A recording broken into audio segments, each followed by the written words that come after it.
apologies for the angle. The hands-free thing has been moved by my father.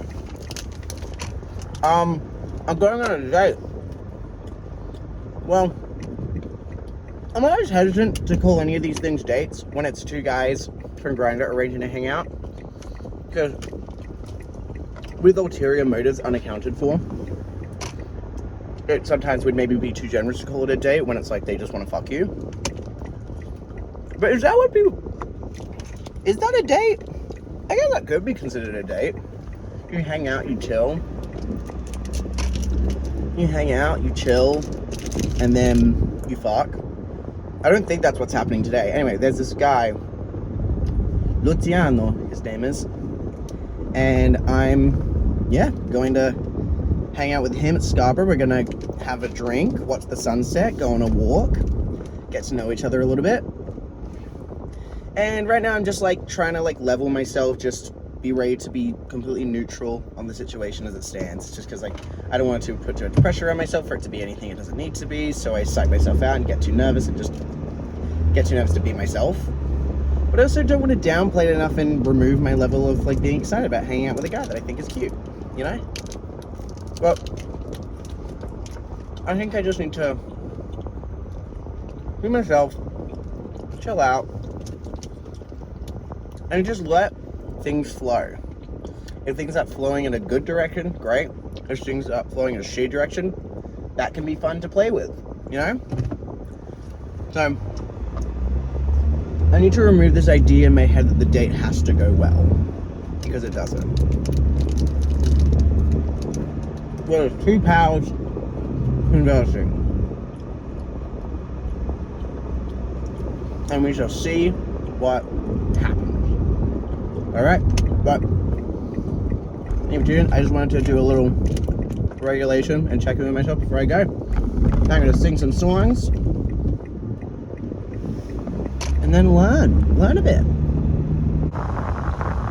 Okay, we just got back.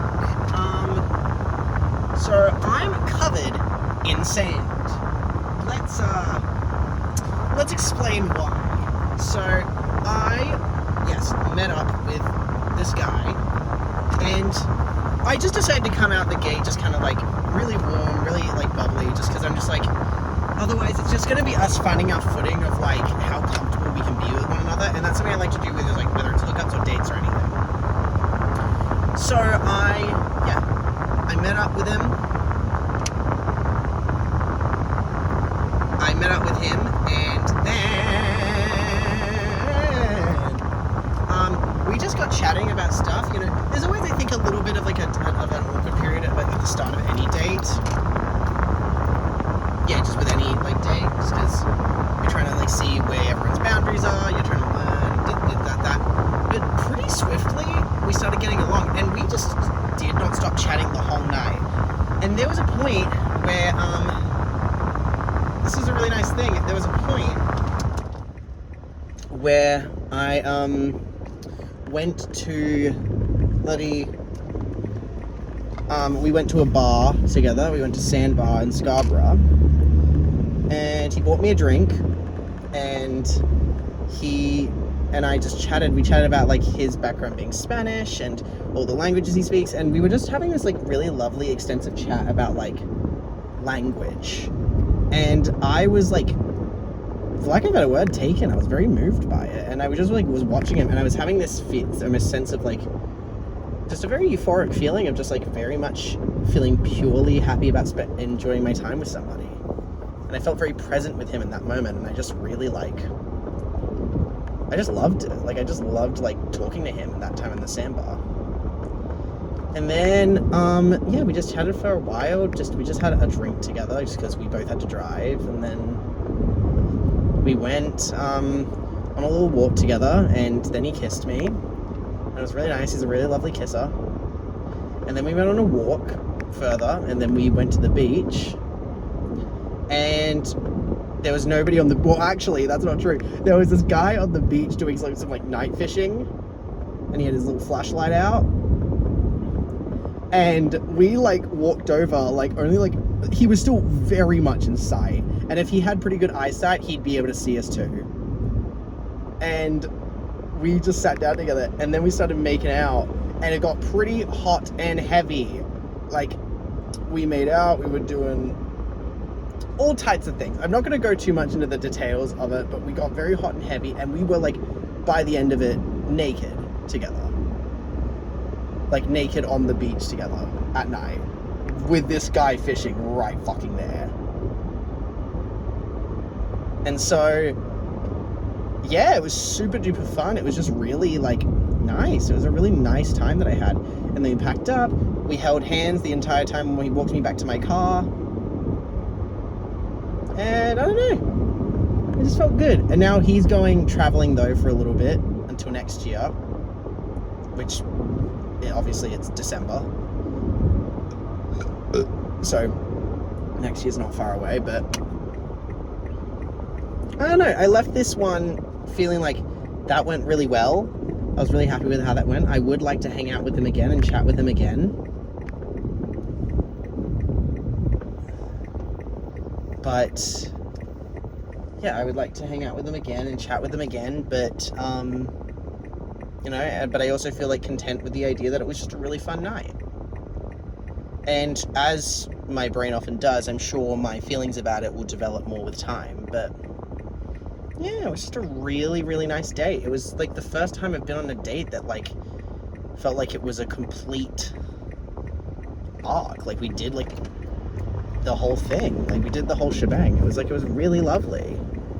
And it was super sweet, and he was funny, he was super sweet, very attractive, and just had also like a good attitude about things. The only downside of the date is that I have fucking sand everywhere now. Because we were like two pigs rolling around in the shit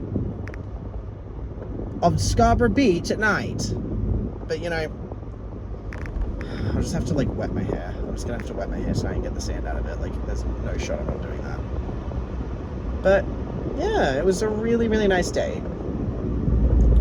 And I don't know, it just felt really good. Felt really good afterwards. He's a very sweet guy, and just like now I'm just like left to just like to my own thoughts about it. But I don't feel like after leaving this one, I don't feel like psycho. I don't feel psycho in the sense of like, I need to see him again, or that went awful, or anything like that. I just feel very good. Feel very good. Love that for me. Anyway, I shall talk to you later, Dari, but I just wanted to give you the stats on how the date went. Went really well. Now, I know what you bitches are gonna say. Liam, are you about to have a meltdown? And I'm like, yeah, I am. Not really, but like a little bit of one, like a baby one. Just a baby complaint session. I feel like I'm gonna have a meltdown because, yeah, I know what people are gonna say, Liam, you're probably gonna have a meltdown because it's like 1 a.m. and you're tired. And I'm like, yeah, probably. But I would like to just curl in a ball into my room, be frozen over in like a glacial ice chamber, and just have the world stop around me for like a year. Because I am just so, I feel very lost. I feel very lost right now.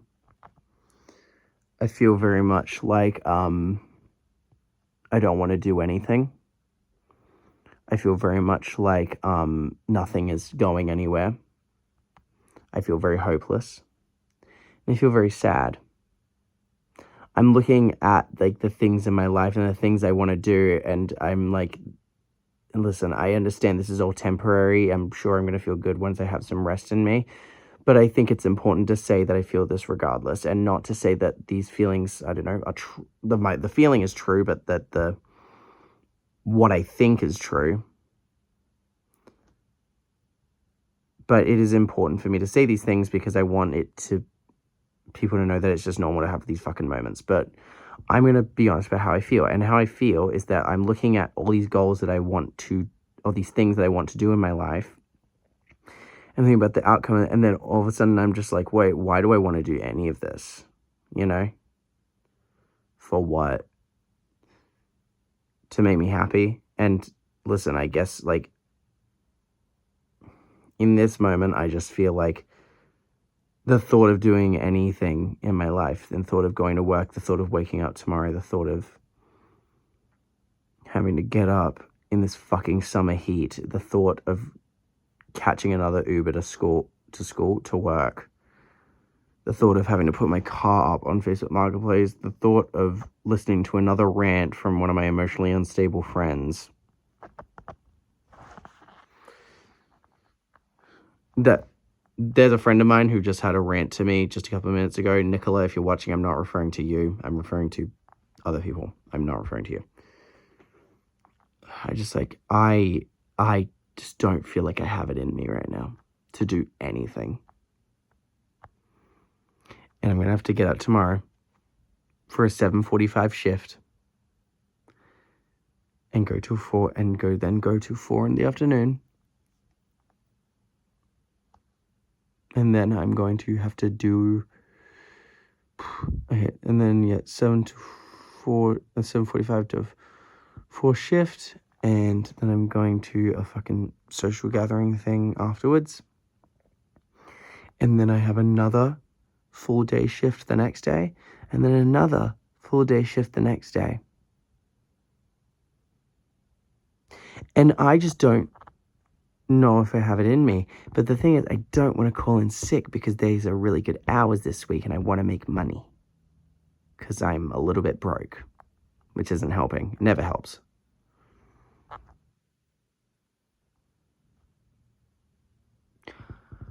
I have no interest in living my life at this moment. I have no interest in it.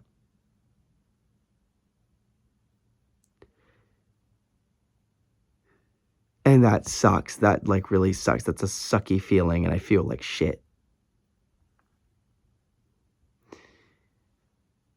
And I don't know what else there is to say than that. Like, it's just...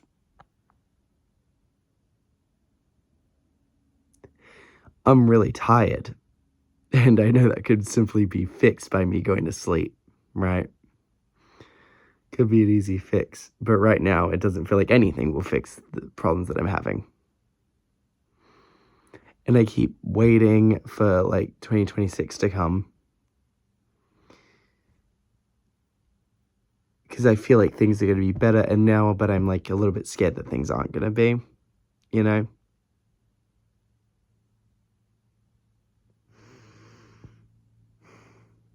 I just hate living right now.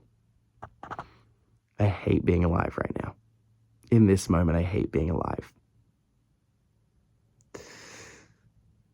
And that feels very selfish to say, because I have a family that loves me very much, and I have friends that love me very much, and I live a very blessed life, and and it's so cringe in my mind to have such resentment for my life when I have so many advantages, and when there's so many fucking awful things going on in the world right now. But, like, I also have to acknowledge that I am entitled to my own sense of sadness, like everyone is.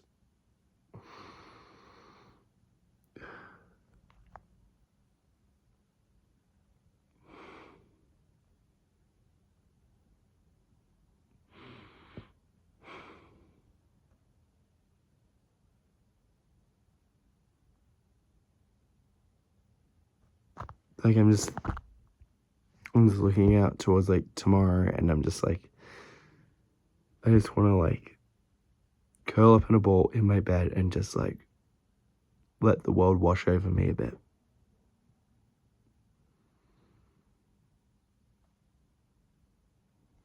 I'm completely stark naked right now, by the way. If I pan this camera up just a little bit, you would see in the mirror behind me my bare ass.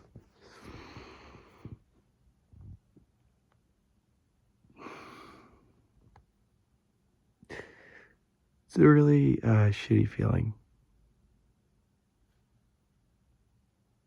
And when I'm at work, it just feels like I'm just stuck there. And I hate it there so much right now.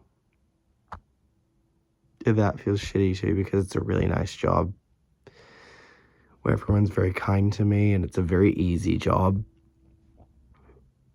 like the managers are very accommodating, but like I just hate being there so fucking much right now.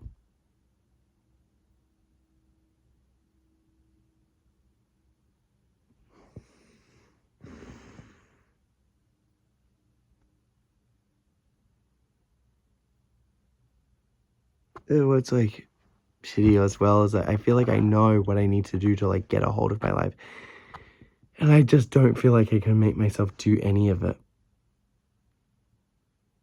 Like it feels like the person I am right now and the person that's like going through my life right now are different people. It feels like the version of myself that like who just watched the time click by while I could have just been showering and then getting ready for bed, that person is not the same version of me. And the version of me who like could get up early in the morning and get their workout done, who chooses to just like fucking sleep for longer, that's not the me I feel like I am right now. And it's getting really frustrating. It's getting really frustrating that it just feels like my life feels like it's fucking ending right now. And I'm just like the root cause of it because I just can't be fucking satisfied with anything. That I just like want so much. But I worry that I just want so much, but I just do not have the spirit to put in the work. I'm thinking about like giving up drinking next year, and I like cannot fathom how I'm actually going to do it. Thinking about deleting Grindr, and I can't even say with my chest that I'm gonna delete it. I keep saying to my friends anytime I'm thinking about delete. I think I'm gonna delete it next year.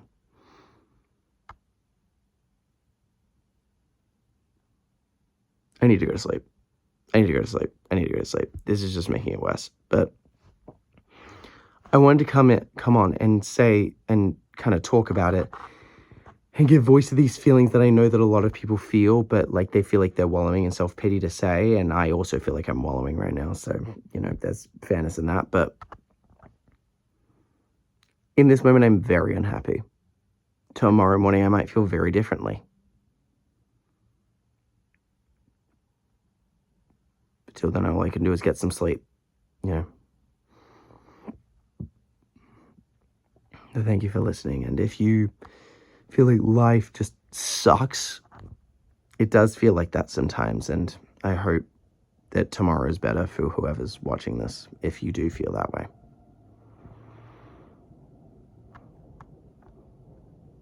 I'll be fine, I'm sure.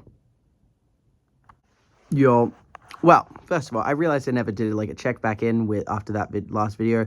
I'm doing a lot better now. I was just really struggling. I was very tired. I was just going through a lot at that point, like emotionally.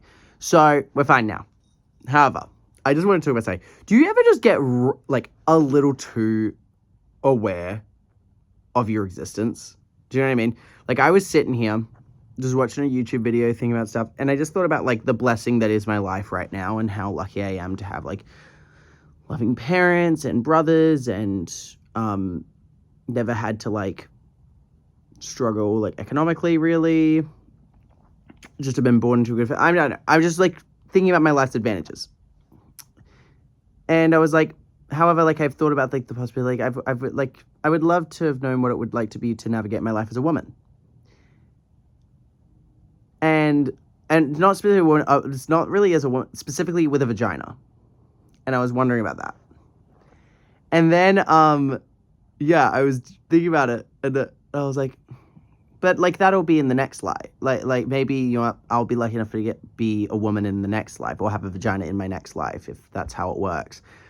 But then I was like, but I will never have this life. Like I'll never be able to have a vagina in this life. Maybe I'll have it in the next life, but in my next life, if that's how it works, I will have no recollection of this life. You know?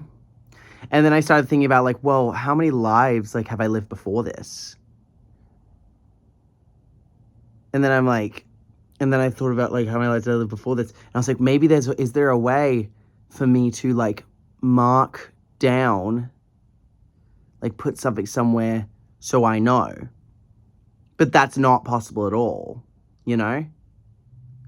Like, that would require me to know where in the world I would start my next life. That would require me to know who I'd be, the background I'd grow up in. That would require me to know a lot of information that I could never know.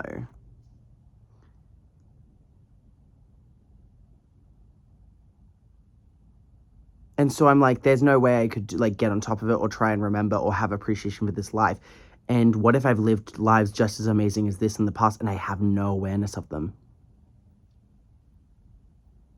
But this also does come from this like idea that humans, like, I feel like have to continue existing. Jennifer Lawrence said that in an interview once, actually. But like humans have to continue existing. So I'm like, in my brain, I'm like, well, I can't die.